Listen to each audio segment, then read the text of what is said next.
لیکن قرآن کریم ایک ایسی محفوظ کتاب ہے جس کنڈیشن میں آسمان سے اتاری گئی ہے، نبی اکرم کے قلب اطہر پر اتاری گئی ہے، اسی کنڈیشن میں آج تک چلی آ رہی ہے اور قیامت کی صبح تک چلی آتی رہے گی۔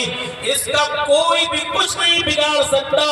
اللہ رب العالمین نے تورات کو نازل کیا لیکن حفاظت کی ذمہ داری نہیں لی، زبور نازل کی لیکن حفاظت کی ذمہ داری نہیں لی، انجیل نازل کی لیکن حفاظت کی ذمہ داری نہیں لی۔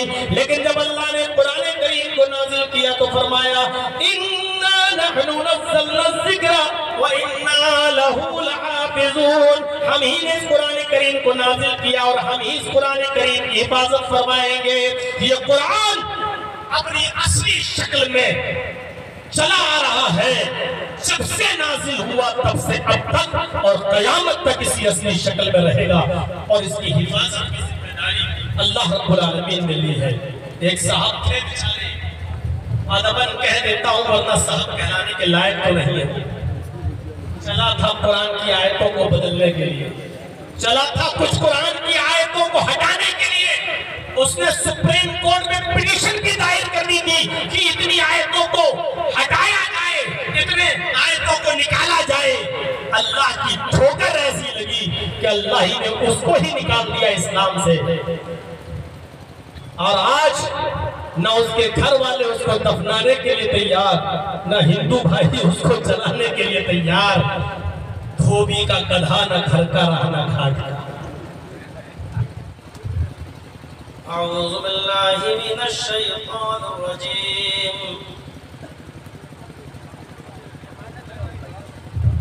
بسم اللہ الرحمن الرحیم۔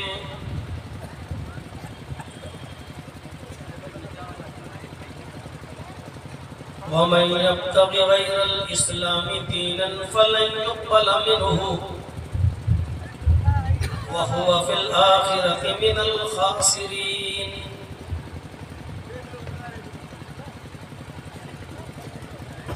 رب اشرح لي صدري ويسر لي أمري واحلل عقدة من لساني يفقهوا قولي۔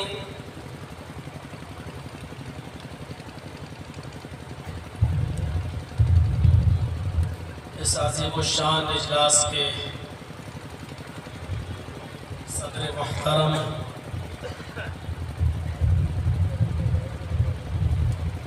اس اجلاس کے ناظم محترم، اسٹیج پر بیٹھے ہوئے معقر معزز علماء کرام، بالخصوص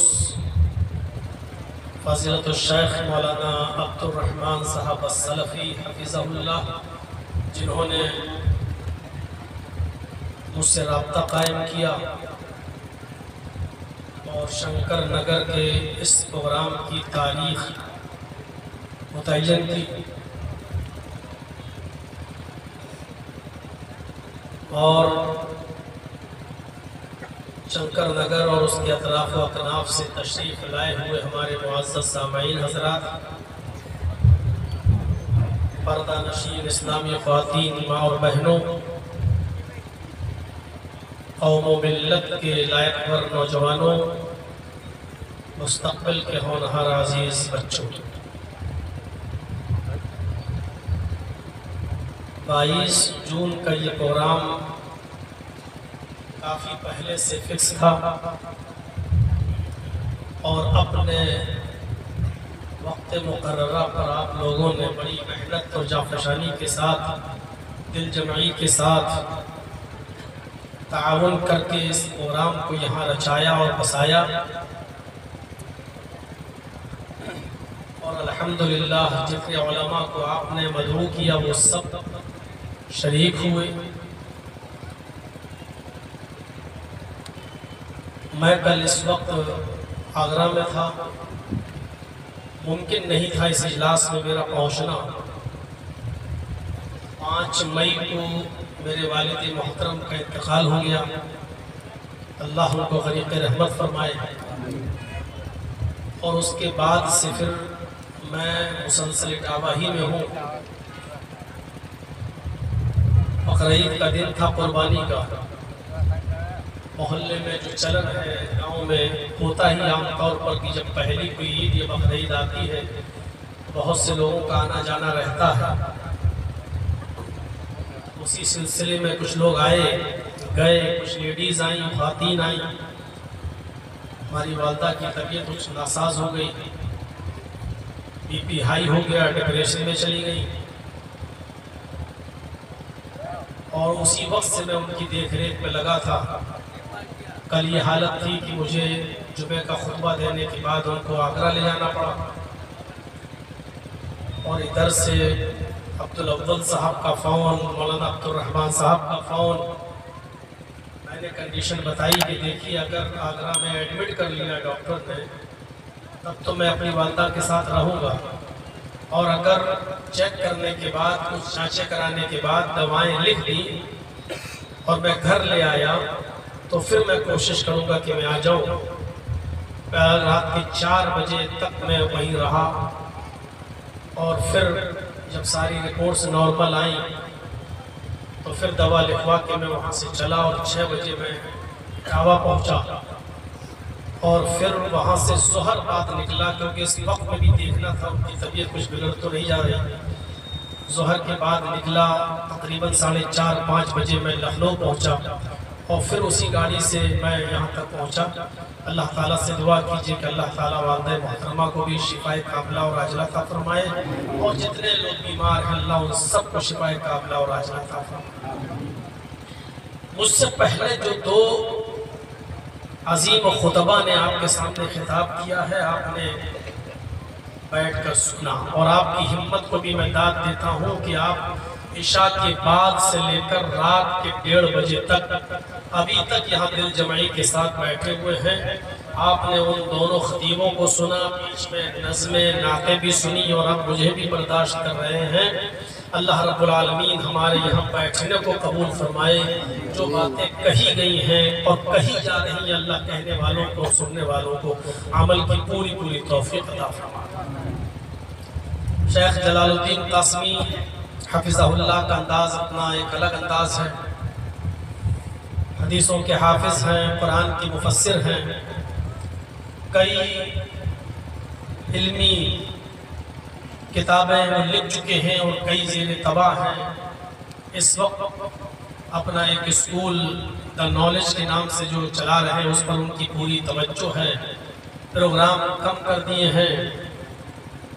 دعا کیجئے اللہ رب العالمین ان کی صحت و تندرستی میں اضافہ فرمائے، برکت عطا فرمائے، اور ان کو صحت و عافیت والی ایک لمبی زندگی عطا فرمائے۔ میں نے خطبہ مسنونہ کے بعد قرآن کی جس آیت کو پڑھا ہے اس کو دوبارہ پڑھتا ہوں تاکہ آپ کو آسانی ہو سکے اس کے سمجھنے میں، اور اس بات کو بھی سمجھنے میں کہ میں کیا بولنا چاہتا ہوں اور کیا سمجھانا چاہتا ہوں۔ اللہ رب العالمین نے اس آیت کے اندر فرمایا کہ وَمَن يَبْتَغِ غَيْرَ الْإِسْلَامِ دِينًا فَلَن يُقْبَلَ مِنْهُ، جو شخص بھی اسلام کو چھوڑ کر کوئی دوسرا دین تلاش کرے گا، کوئی دوسرا دین ڈھونڈے گا، فَلَن يُقْبَلَ مِنْهُ، تو وہ دین اس کا قبول نہیں کیا جائے گا، ہرگز قبول نہیں کیا جائے گا، وہ ریجیکٹ کر دیا جائے گا۔ اس کے اندر کتنی ہی اچھی باتیں کیوں نہ ہو، وہ خوبیوں کا مرکز ہی کیوں نہ ہو، بھلائیوں کا ذخیرہ ہی اس کے اندر کیوں نہ ہو، اگر آپ اسلام کے علاوہ کوئی دوسرا دین تلاش کر رہے ہیں یا اس پر عمل کر رہے ہیں تو وہ ریجیکٹڈ ہے اللہ کی نظر میں، وہ مردود ہے اللہ کی نظر میں، وہ رد کر دیا جائے گا، ریجیکٹ کر دیا جائے گا۔ ہم جتنا بھی اللہ کا شکر ادا کریں اس بات پر وہ کم ہے کہ اس نے ہمیں اور آپ کو اسلام کی دولت سے مالا مال کیا، اسلام جیسا مذہب ہمیں اس نے عطا فرمایا۔ اس پر ہر مسلم شخص کو، ہر مسلمان کو اللہ رب العالمین کا شکر ادا کرنا چاہیے۔ اللہ تعالیٰ نے کہا وَهُوَ فِي الْآخِرَةِ مِنَ الْخَاسِرِينَ، اسلام کو چھوڑ کر دوسرا دین تلاش کرنے والا قیامت کے دن نقصان اٹھانے والوں میں سے ہوں گے۔ وَهُوَ فِي الْآخِرَةِ مِنَ الْخَاسِرِينَ، وہ شخص نقصان اٹھانے والوں میں سے ہوں۔ اب کوئی بھی شخص یہ سوچ سکتا ہے کہ یہ تو اپنے منہ سے اپنی تعریف کرنا ہو گیا، قرآن اسلام کی تعریف نہیں کرے گا تو کس کی تعریف کرے گا؟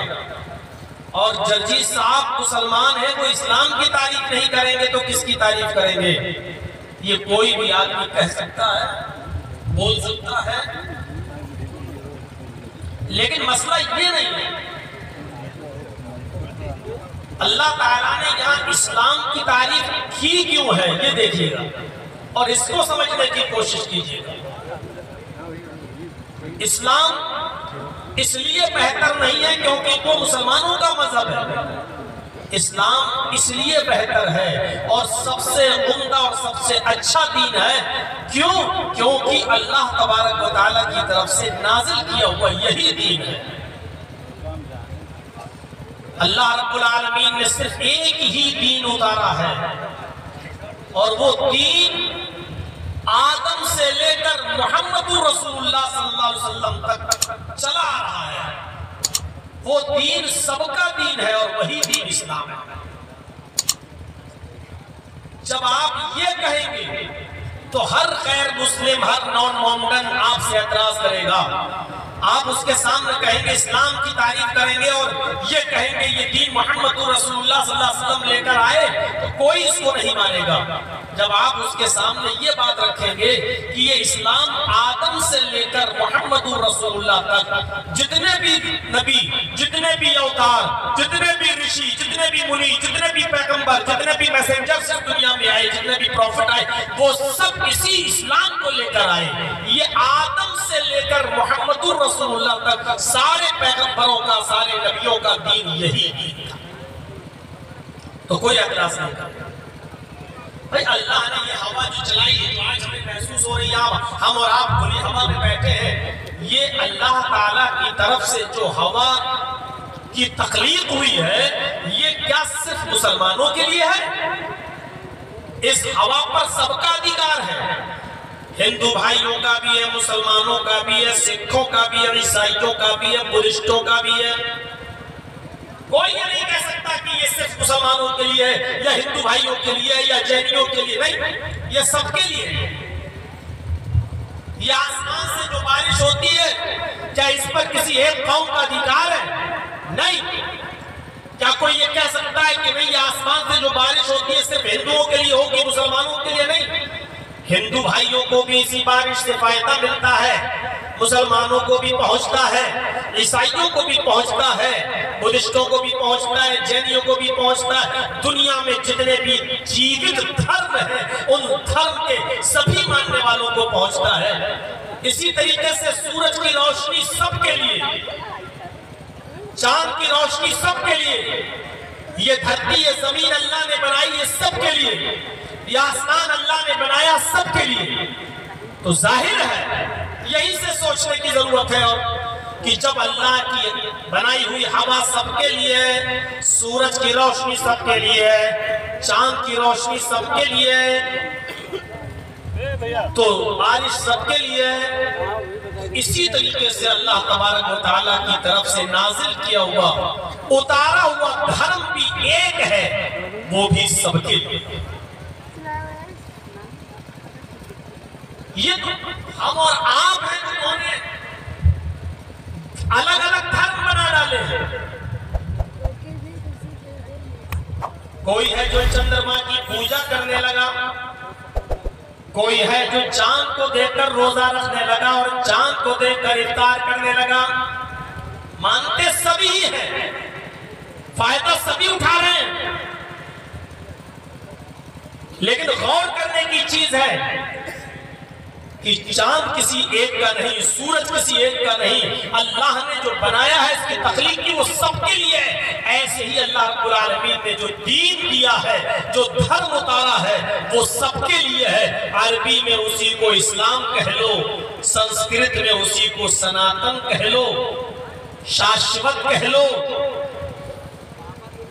دین حنیف کہہ لو، دین قیم کہہ لو، جو چاہو کہہ لو میرے بھائیوں، لیکن وہ ہے ایک ہی اور وہ سب کا دین ہے۔ کوئی یہ نہیں کہہ سکتا ہے کہ یہ صرف ہمارا ہے، تمہارا نہیں۔ اسی لیے قرآن کریم کی اس آیت کو دیکھیے، اللہ تبارک و تعالیٰ نے اپنے حبیب محمد رسول اللہ کو مخاطب کر کے فرمایا، اے محمد صلی اللہ علیہ وسلم، یہ دین، یہ اسلام صرف تمہارا دین نہیں ہے، اور ہم نے یہ تمہیں اسلام دے کر بھیجا، اور تم سے پہلے بھی جو پیغمبر آئے ان کو ہم نے اسلام نہیں دیا تھا، یہ نہیں کہا ہے۔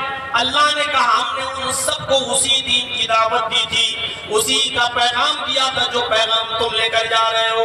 قرآن کہتا ہے شرع لکم من الدین ما وصى به نوحا والذی اوحینا الیک وما وصینا به ابراہیم وموسیٰ وعیسیٰ ان اقیموا الدین۔ کہاں کہا اللہ نے اے محمد صلی اللہ علیہ وسلم ہم تمہیں اسلام دے کر بھیج رہے ہیں؟ نہیں کہا۔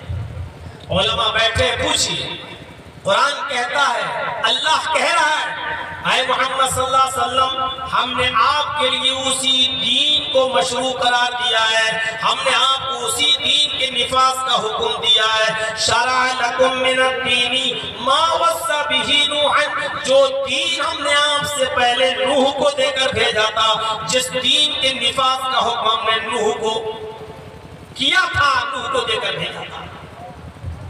نوح مطلب ویدوں کے آدھار پر دیکھیں تو منو، جو دھرم منو لے کر آئے تھے، جو دھرم نوح لے کر آئے تھے۔ میں منو اس لیے کہہ رہا ہوں کہ قرآن کے اندر جو واقعہ نوح علیہ السلام کے سلسلے میں آیا ہے کہ وہ زمین سے بھی پانی نکلا، آسمان سے بھی پانی آیا، نوح علیہ السلام اور ان کے حواری جتنے تھے سب کشتی میں بیٹھ گئے، زمین سے بھی پانی، آسمان سے بھی بارش۔ نوح کا بیٹا کنعان پہاڑ کے اوپر چڑھ گیا، اور نوح علیہ السلام نے کہا بیٹے آج اللہ کا عذاب تجھے نہیں چھوڑ سکتا ہے، کسی کو نہیں، میری کشتی میں آ جا، ایمان لیا، لیکن وہ نہیں مانا، اور پانی وہاں تک پہنچ گیا، اور نوح کا بیٹا نوح کی آنکھوں کے سامنے ڈوب کر مر گیا۔ جو واقعہ قرآن کریم کے اندر نوح علیہ السلام کے تعلق سے لکھا ہوا ہے،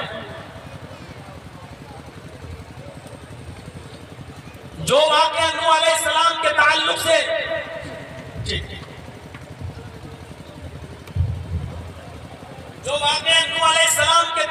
سے قرآن میں لکھا ہے، وہی واقعہ بالکل ہو بہو سیم ٹو سیم منوسمرتی کے اندر منو کے تعلق سے لکھا ہوا ہے۔ جل پلائن ہوا، دھرتی سے بھی پانی، زمین سے اور آسمان سے بھی بارش۔ منو کا پتر پروت پہ چڑھ گیا، منو نے کہا ایک ایشور کی اپاسنا کر، ایک ایشور کی پوجا کرنے والا بن جا، میرے ناؤ میں آ کر بیٹھ جا، آج ایشوریہ پرکوپ تجھے نہیں چھوڑے گا۔ ایشوریہ پرکوپ مانی عذاب الہی، آج تجھے نہیں چھوڑے گا، کسی کو نہیں چھوڑے گا۔ منو کے پتر نے منو کی بات نہیں مانی، اتہ وہ ڈوب کے مر گیا۔ یہی واقعہ منوسمرتی میں لکھا ہے، اور کس کے تعلق سے؟ منو کے تعلق سے، یعنی ہمارے ہاں جس کو نوح کہا گیا، منوسمرتی میں اسی کو منو کہا گیا۔ اور یہ دھرم، یہ دین نوح علیہ السلام کا بھی تھا، منو کا بھی تھا۔ منوسمرتی آپ پڑھیں گے تو آپ تعجب کریں گے، قرآن ایک طرف کھول کے بیٹھ جائیے، ایک طرف منوسمرتی پڑھتے جائیے، توحید بھی ملے گا، جانوروں کو ذبح کرنے کی کے منتر بھی ملیں گے، قربانی کا ذکر بھی ملے گا، ابراہیم اور اسماعیل علیہ السلام کی قربانی کا ذکر بھی ملے گا کہ ایک باپ نے اپنے پتر کی گردن پہ چھری یہ سب کچھ آپ کو منوسمرتی کے اندر ملے گا۔ میں اس طرف نہیں جانا چاہتا ہوں، ابھی اتنی بات میں نے اس لیے بول دی ہے کیونکہ لنگلی لولی سرکار آ گئی ہے۔ دیکھو گیرو اگر لنگلی لولی نہ ہوتی تو پھر شاید اتنا بھی نہ بولتے، اب اتنا تھوڑا سا بولنے کا ادھیکار ہے اور حق ہے مجھے، تھوڑی سی ہمت بھی آئی ہے۔ تو میرے بھائیوں ذرا اس بات کو سنیے، کیا کہا؟ شرع لکم من الدین ما وصى به نوحا والذی اوحینا الیک۔ اے محمد صلی اللہ علیہ وسلم، ہم نے آپ کو کوئی نیا دین دے کر نہیں بھیجا، ہم نے آپ کو کوئی نیا دھرم دے کر نہیں بھیجا، کوئی نیا مذہب دے کر نہیں بھیجا۔ آپ سے پہلے اسی مذہب کی استھاپنا کے لیے، اسی مذہب کے نفاذ کے لیے، اسی دین کے نفاذ کے لیے ہم نے نوح کو بھیجا تھا، جس کی وحی ہم نے آپ کو کر دی تھی، جس کا میسج میں نے آپ کو دے دیا تھا۔ وَمَا وَصَّيْنَا بِهِ إِبْرَاهِيمَ وَمُوسَى وَعِيسَىٰ أَنْ أَقِيمُوا الدِّينَ۔ اور ابراہیم کے بعد اسی دین کو، اسی اسلام کو ابراہیم بھی لے کر گئے، موسیٰ بھی لے کر آئے اور عیسیٰ بھی لے کر آئے۔ اے محمد صلی اللہ علیہ وسلم، ان سارے نبیوں کو ہم نے وہی دین دے کر بھیجا جو دین ہم نے آپ کو دے کر بھیجا ہے، جو دین ہم نے آپ کو دیا ہے۔ پتا چلا کہ محمد رسول اللہ صلی اللہ علیہ وسلم کوئی نیا دین نہیں لائے، وہی دین ہے جو نوح کا تھا، وہی دین ہے جو موسیٰ کا تھا، ابراہیم کا تھا اور عیسیٰ کا تھا۔ اور اسی لیے قرآن نے کہا قُلْ يَا أَهْلَ الْكِتَابِ تَعَالَوْا إِلَىٰ كَلِمَةٍ سَوَاءٍ بَيْنَنَا وَبَيْنَكُمْ أَلَّا نَعْبُدَ إِلَّا اللَّهَ۔ اے نبی کہہ دو، اے اہل کتاب آؤ، اے یہودیوں آؤ، اے عیسائیوں آؤ، جن کو آسمانی کتابیں دی گئی ہیں، اے اہل کتاب آؤ۔ یہودیوں کو، عیسائیوں کو چیلنج، اور کون کہہ رہا ہے؟ اللہ۔ کس سے کہلوا رہا ہے؟ اپنے نبی سے۔ اے محمد صلی اللہ علیہ وسلم، اناؤنسمنٹ کر دو، کہہ دو، اعلان کر دو، بلاؤ، نمنترن دو، نیوتا دو۔ کیا؟ یا اہل الکتاب، اے اہل کتاب، اے تورات والو، زبور والو، انجیل والو، تعالوا الى کلمۃ سواء بیننا وبینکم، آؤ ایک ایسے کلمے کی طرف، آؤ ایک ایسے مول منتر کی طرف جو ہمارے اور تمہارے درمیان برابر ہے۔ ارے جب سب کا دین ایک ہے تو سب کا کلمہ بھی ایک ہے، جب سب کا مذہب ایک ہے اور سارے نبی جب ایک ہی دین لے کے آئے ہیں تو مول منتر، مین ورڈ، جملہ، کلمہ کیسے ہو سکتا ہے؟ آؤ ایک ایسے کلمے کی طرف، تعالوا الی کلمۃ سواء بیننا وبینکم، ایک ایسے کلمے کی طرف آؤ جو ہمارے اور تمہارے درمیان برابر ہے، وہ ہمارا بھی کلمہ ہے اور تمہارا بھی کلمہ۔ اور وہ کلمہ کیا ہے؟ وہ مول منتر کیا ہے؟ اللہ نعبد الا اللہ، کہ ہم اللہ کے علاوہ کسی کی عبادت نہیں کریں گے۔ توحید، یہ سب کی دعوت تھی، سب کا میسج اور سب کا پیغام تھا۔ دنیا میں جتنے بھی نبی آئے سب کا یہی پیغام تھا۔ وَلَقَدْ بَعَثْنَا فِي كُلِّ أُمَّةٍ رَسُولًا أَنِ اعْبُدُوا اللَّهَ وَاجْتَنِبُوا الطَّاغُوتَ، ہم نے ہر امت کے اندر، ہر سموہ کے اندر، ہر ذات کے اندر، ہر برادری کے اندر، ہر قوم کے اندر ایک سچیت کرنے والا، ایک ڈرانے والا بھیجا ہے۔ ہم نے ایک پیغمبر، ایک رسول بھیجا ہے، ہر قوم میں آیا۔ وَلَقَدْ بَعَثْنَا فِي كُلِّ أُمَّةٍ رَسُولًا، ہر امت کے اندر ہم نے ایک رسول کو بھیجا، ہر امت میں آیا، ہر قوم میں آیا۔ اس رسول کی دعوت کیا تھی؟ ان اعبدوا اللہ، ایک اللہ کی عبادت کرو، لوگوں ایک اللہ کی عبادت کرو، واجتنبوا الطاغوت، اور طاغوت کی پوجا سے اور طاغوت کی عبادت سے اجتناب کرو۔ ابن القیم الجوزی نے کہا ہے کل ما عبد من دون اللہ، ہر وہ چیز طاغوت ہے جس کی عبادت اللہ کے علاوہ کی جائے، جس چیز کی بھی عبادت اللہ کے علاوہ کی جا رہی ہے وہ طاغوت کہلاتی ہے۔ سارے نبیوں کی دعوت اور رسولوں کی دعوت یہی تھی کہ نعبد اللہ، ایک اللہ کی عبادت کی جائے، سب کا کلمہ ایک۔ نوح علیہ السلام اس دنیا میں آئے تو کلمہ پڑھا جاتا تھا لا الہ الا اللہ، نوح رسول اللہ، موسیٰ علیہ السلام اس دنیا میں آئے تو کلمہ پڑھا جاتا تھا لا الہ الا اللہ موسیٰ رسول اللہ. عیسیٰ علیہ السلام اس دنیا میں آئے تو کلمہ پڑھا جاتا تھا لا الہ الا اللہ عیسیٰ رسول اللہ. اور محمد رسول اللہ اس دنیا میں آئے تو کلمہ پڑھا جاتا ہے لا الہ الا اللہ محمد رسول اللہ. لا الہ الا اللہ محمد رسول اللہ. آپ دیکھیے کلمے کا پہلا جز نہیں بدلا جا رہا ہے, کلمے کا پہلا حصہ نہیں بدلا جا رہا ہے. کلمے کا مول منتر جو لا الہ الا اللہ وہ نوح کے زمانے میں بھی رہا, وہ موسیٰ کے زمانے میں بھی رہا, وہ عیسیٰ کے زمانے میں بھی رہا, لیکن اس قوم میں جو نبی آتا رہا دوسرا جملہ اس رسول کے حساب سے تو بدلتا گیا لیکن مول منتر نہیں بدلا. لا الہ الا اللہ یہی دعوت نوح کی تھی, لا الہ الا اللہ یہی دعوت موسیٰ کی تھی, لا الہ الا اللہ یہی دعوت عیسیٰ کی تھی. اسلام کو سب سے اچھا مذہب کیوں کہا گیا اور یہ سب کا اللہ نے یہ کیوں کہا کہ اسلام کو چھوڑ کر کوئی دوسرا دین تلاش کرو گے تو قبول نہیں کیا جائے گا؟ کیونکہ اسلام ہی اللہ تبارک و تعالیٰ کی طرف سے اتارا ہوا دین ہے اور کوئی دین اللہ کی طرف سے نہیں اترا. یہ ہمارے اور آپ کی ایجاد کردہ دھرم ہے.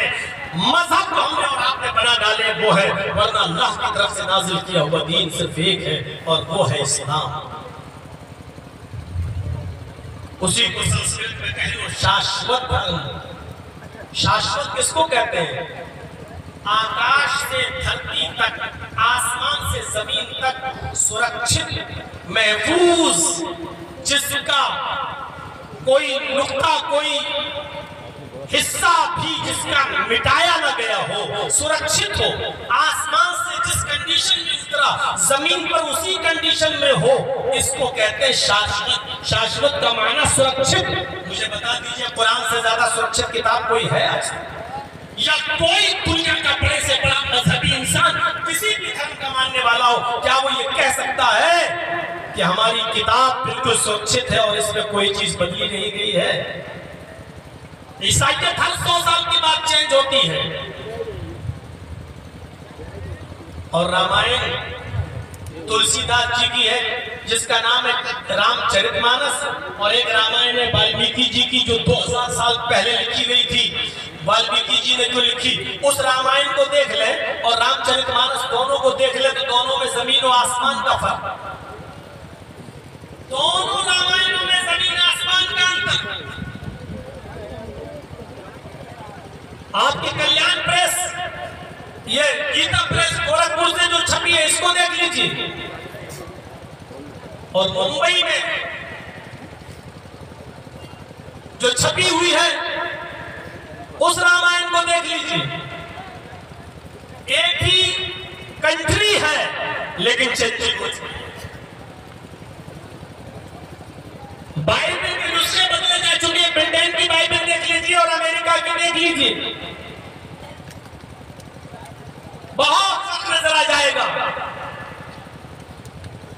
لیکن قرآن کریم ایک ایسی محفوظ کتاب ہے جس کنڈیشن میں آسمان سے اتاری گئی ہے, نبی اکرم کے قلب اطہر پر اتاری گئی ہے, اسی کنڈیشن میں آج تک چلی آ رہی ہے اور قیامت کی صبح تک چلی آتی رہے گی. اس کا کوئی بھی کچھ نہیں بگاڑ سکتا.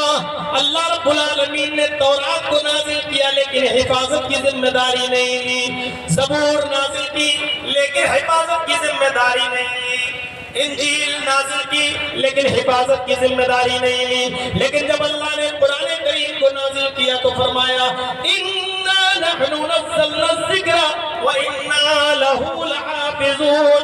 ہم ہی نے اس قرآن کریم کو نازل کیا اور ہم ہی اس قرآن کریم کی حفاظت فرمائیں گے. یہ قرآن اپنی اصلی شکل میں چلا آ رہا ہے, جب سے نازل ہوا تب سے اب تک اور قیامت تک اسی اصلی شکل میں رہے گا, اور اس کی حفاظت کی ذمہ داری اللہ رب العالمین نے لی ہے.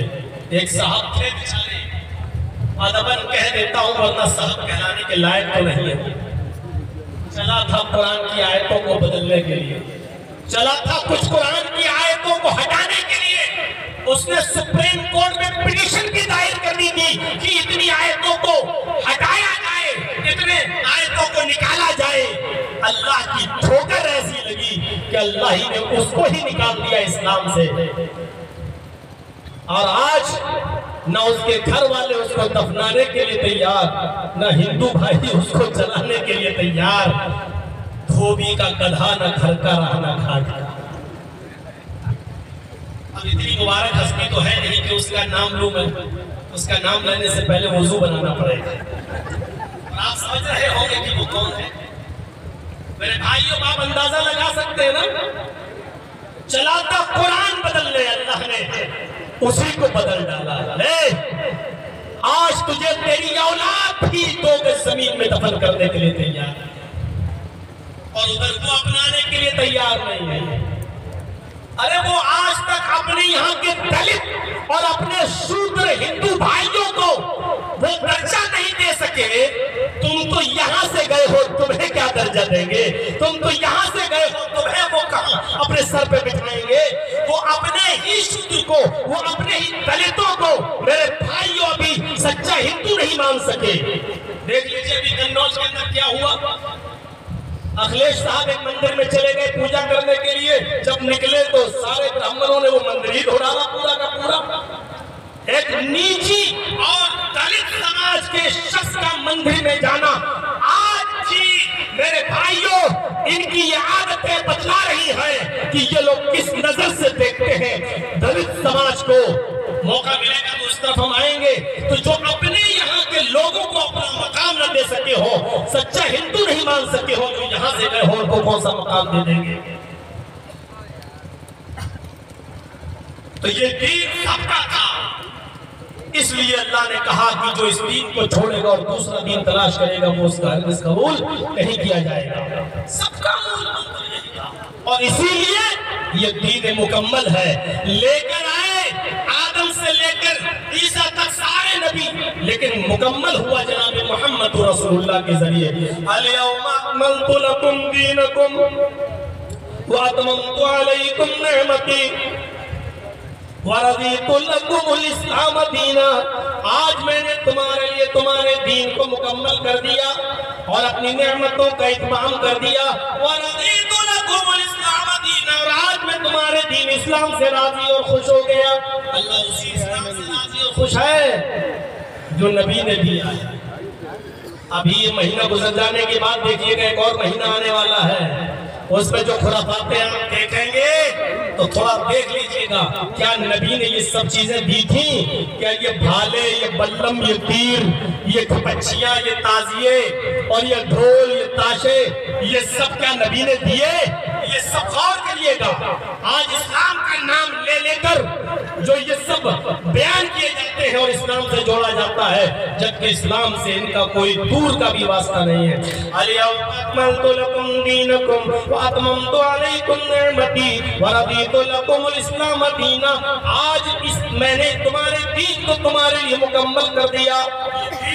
وہی دین مانا جائے گا جو اللہ نے جناب محمد رسول اللہ صلی اللہ علیہ وسلم پر مکمل کیا تھا، اور نبی نے ہمیں اور آپ کو جو دین دیا تھا وہ دین۔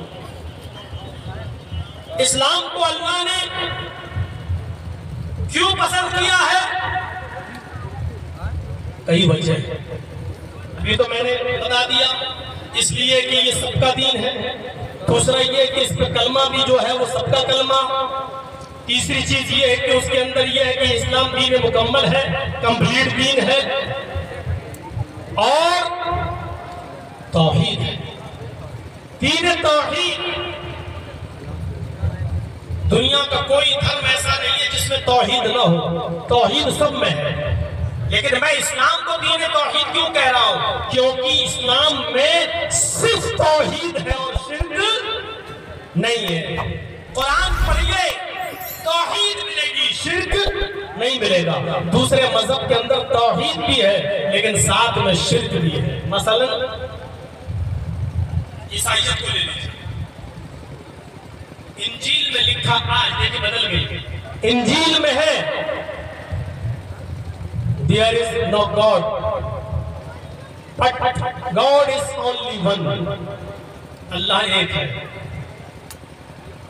there is no one، there is no God، کوئی دوسرا خدا نہیں ہے۔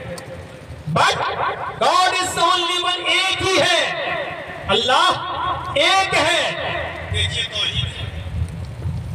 اس کے علاوہ کوئی نہیں۔ یہ انجیل میں، نیو ٹیسٹامنٹ میں ہے۔ تورات میں کیا ہے؟ اولڈ ٹیسٹامنٹ میں God is only one without second۔ اللہ ایک ہی ہے دوسرے کے بغیر، دوسرے کے بنا، یعنی وہ اکیلا ہے، دوسرے کو کوئی شریک نہیں ہو سکتا ہے اس میں۔ بالکل وہی اللہ وحدہ لا شریک لہ، اللہ اکیلا ہے، اس کا کوئی دوسرا شریک ساجی نہیں۔ بائبل میں کیا ہے؟ There is no God، ایک ہی ہے، کوئی خدا نہیں ہے اس کے علاوہ۔ But God is only one، وہ ایک ہی ہے۔ تورات میں کیا ہے؟ وہ ایک ہے دوسرے کے بنا۔ لیکن اس کے علاوہ بائبل کے اندر شرک بھی ہے، توحید کے ساتھ ساتھ شرک بھی ہے۔ شرک کیا ہے؟ I will pray the Father, He shall give the another comforter۔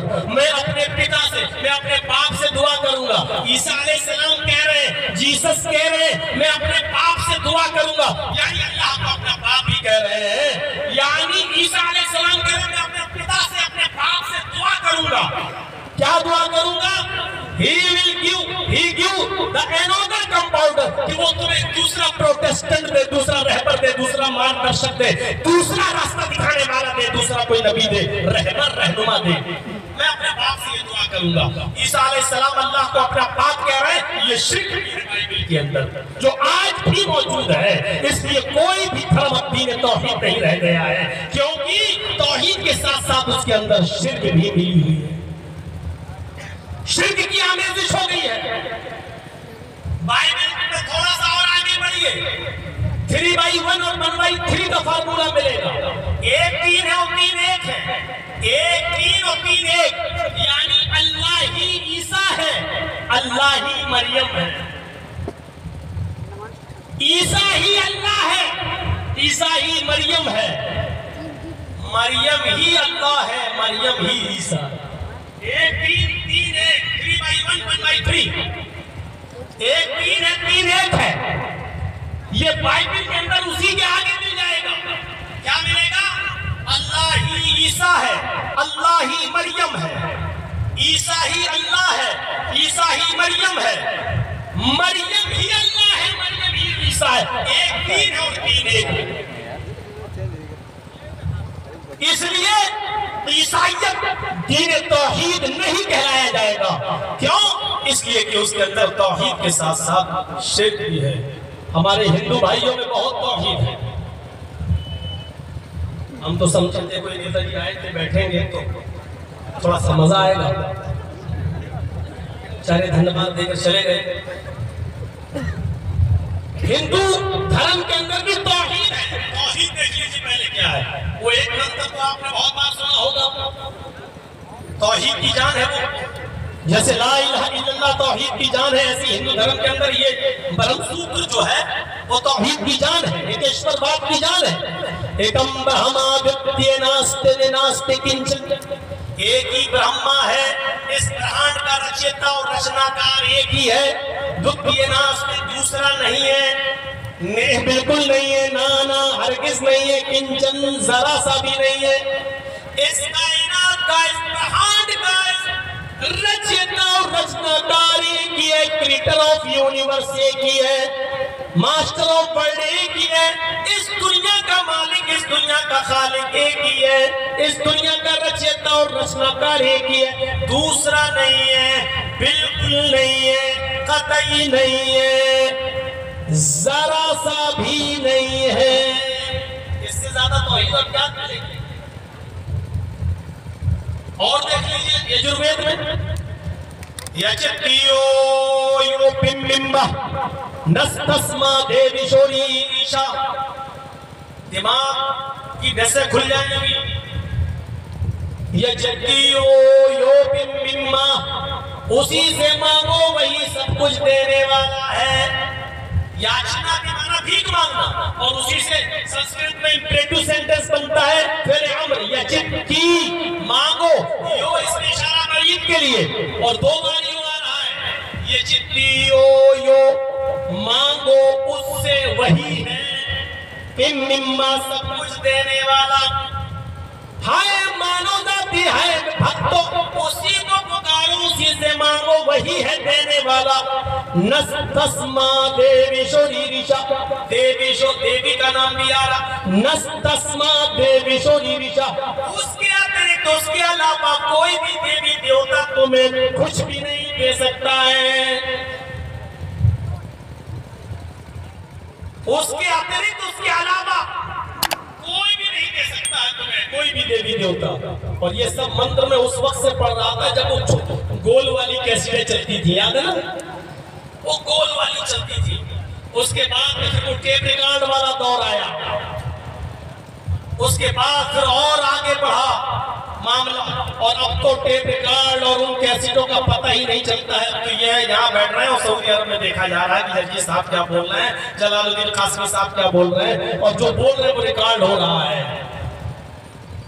غور کیجئے، نستسما دیوی شوری ریشا، اس کے علاوہ کوئی بھی دیوی دیوتا نہیں ہے جو تمہیں کچھ بھی دے سکے، یہ توحید ہے ہندو دھرم، لیکن اس کے علاوہ شرک بھی ہے۔ شرک کہاں ہے؟ منوسمرتی پڑھی، تمہارے 33 کروڑ دیوی دیوتا ہیں، ہر دیوی کو دیوتا کو پرسن کرنا تمہارے لیے انوارد ہے۔ 33 کروڑ کو خوش کرو، نام تک نہیں معلوم ہوں گے، لیکن 33 کروڑ کو پرسن کرنا، خوش کرنا ضروری ہے، اور ایک دن میں ایک ہی دیوی یا ایک ہی دیوتا پرسن ہو سکتا ہے، دو نہیں ہو سکتے۔ ایک دن میں ایک ہی کو پرسن کرو، جل چڑھا کے، دودھ چڑھا کے، ناریل کا گولا پھوڑ کے، ایک دن میں ایک ہی پرسن ہوگا، دوسرا نہیں، اور 33 کروڑ کو کرنا ضروری ہے، آوشک ہے، انوارد ہے۔ ایک شبد بھی غلط ہو تو جو سزا دینا چاہو دے دو، آپ کو منظور ہے، جیل میں جانے کی عادتیں ہو چکی ہیں میری۔ میرے پیارے ساتھیوں، کوئی فرق نہیں پڑتا، اسی بھارت میں بول رہا ہوں، منوسمرتی میں یہ چیز ابھی بھی لکھی ہوئی ہے، غور سے سنو، 33 کروڑ دیوی دیوتاؤں کو پرسن کرنا ضروری ہے، یدی ایک بھی آپ پرسن رہا، ایک بھی ناخوش رہا، ایک بھی اگر آپ پرسن ناخوش رہا تو زندگی بھر کی، جیون بھر کی تپسیا بھکتی بھنگ، یعنی زندگی بھر کی عبادت بیکار۔ ہر آدمی اپنی بدھی سے سوچے، اپنی عقل سے سوچے کہ 33 کروڑ دیوی دیوتاؤں کو پرسن کرنے کے لیے 33 کروڑ دنوں کی آوشکتا ہے، کیونکہ ایک دن میں ایک ہی دیوی ایک دیوتا خوش ہوتا ہے، تو 33 کروڑ کو خوش کرنے کے لیے 33 کروڑ دن چاہیے۔ منشیہ کے پاس، انسان کے پاس اتنا سمے کہاں ہے، انسان کے پاس اتنا وقت کہاں ہے کہ وہ 33 کروڑ دن تک زندہ رہ سکے اور سارے دیوی دیوتاؤں کو پرسن کر سکے۔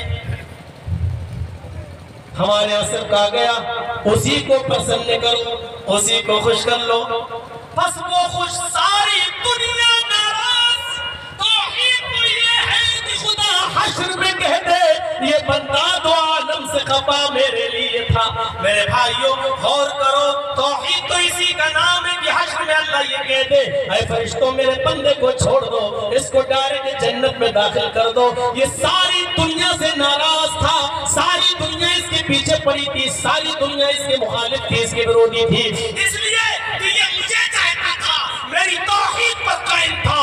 توحید تو یہ ہے کہ خدا حشر میں کہہ دے، یہ بندہ دو عالم سے خفا میرے لیے تھا۔ میرے بھائیوں، سارے دنیا کی محبت ایک طرف اور اللہ کی الوہیت اور ربوبیت ایک طرف۔ میرے بھائیوں، بندہ ساری دنیا کو اپنے پیروں سے ٹھکرا دے لیکن اللہ کو ناراض نہ ہونے دے، یہی توحید ہے، اور یہ اسلام پیش کرتا ہے توحید۔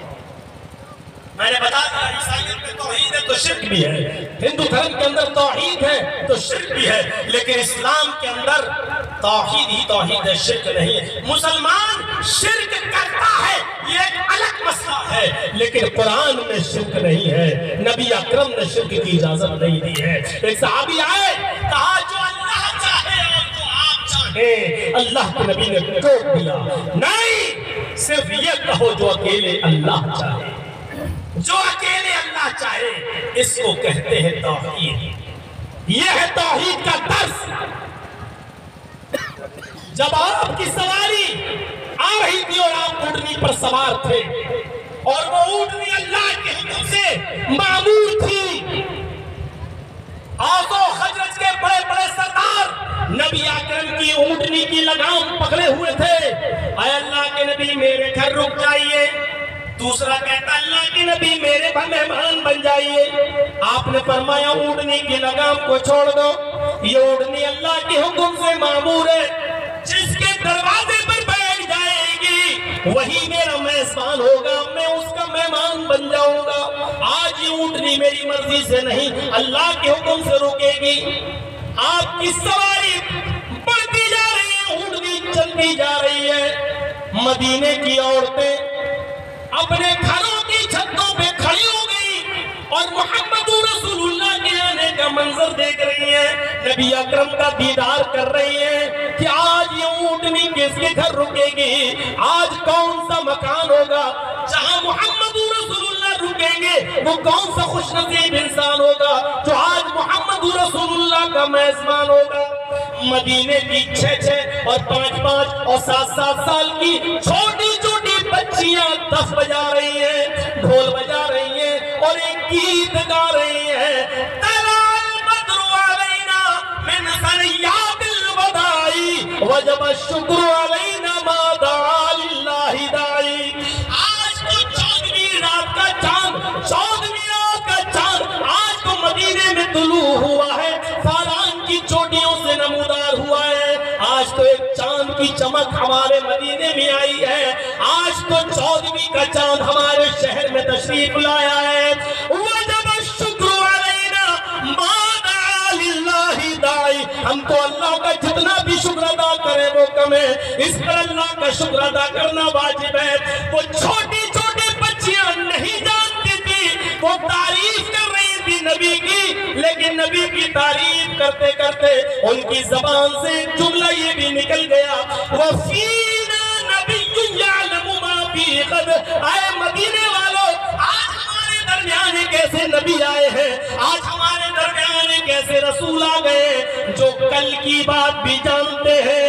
فِينَا نَبِيٌّ يَعْلَمُ مَا فِي غَدٍ، آج ایک ایسے نبی تشریف لائے جو کل کی بات بھی جانتے ہیں۔ نبی اکرم اونٹنی سے اترتے ہیں، سیدھے ان بچیوں کے پاس جاتے ہیں، چھوٹی چھوٹی بچیوں کے پاس جاتے ہیں اور جا کر کہتے ہیں بیٹیوں، اے بچیوں، دعی ہذه الکلمات، ان کلمات کو چھوڑ دو جو پہلے پڑھ رہی تھی وہی پڑھو، طلع البدر علینا من ثنیات الوداع وجب الشکر علینا ما دعا للہ داعی۔ یہی جملے تم جو ادا کر رہی تھی وہی پڑھو، یہ مت بولو دعی هذه الکلمات، ان کلمات کو چھوڑ دو۔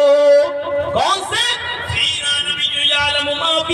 ایک ایسے نبی تشریف لائے جو کل کی بات بھی جانتے، ان جملوں کو مت بولو، اس لیے کہ اللہ کی قسم مجھے نہیں معلوم کہ کل میرے ساتھ اور تمہارے ساتھ کیا معاملہ کیا جائے گا، مجھے کل کا علم نہیں ہے۔ بچیوں، ان جملوں کو چھوڑ دو۔ چاہتے تو چھوڑ سکتے تھے، چھوٹی چھوٹی بچیاں ہیں، چلو کہہ دیا کیا ہوا، یہ بیچاری جانتی نہیں ہے، بڑی ہوگی تو سمجھ میں آ جائے گا۔ نہیں، اگر ان بچیوں کے ذہن سے آج اگر یہ چیز نہیں نکلی تو پھر بڑھاپے تک نہیں نکلے گی۔ ضرورت ہے اس وقت اصلاح کرنے کی۔ آپ دیکھ رہے ہیں نا، جو چیزیں پرانے زمانے سے چلی آ رہی ہیں ان کو ہٹانے میں کتنی دقت ہوتی ہے۔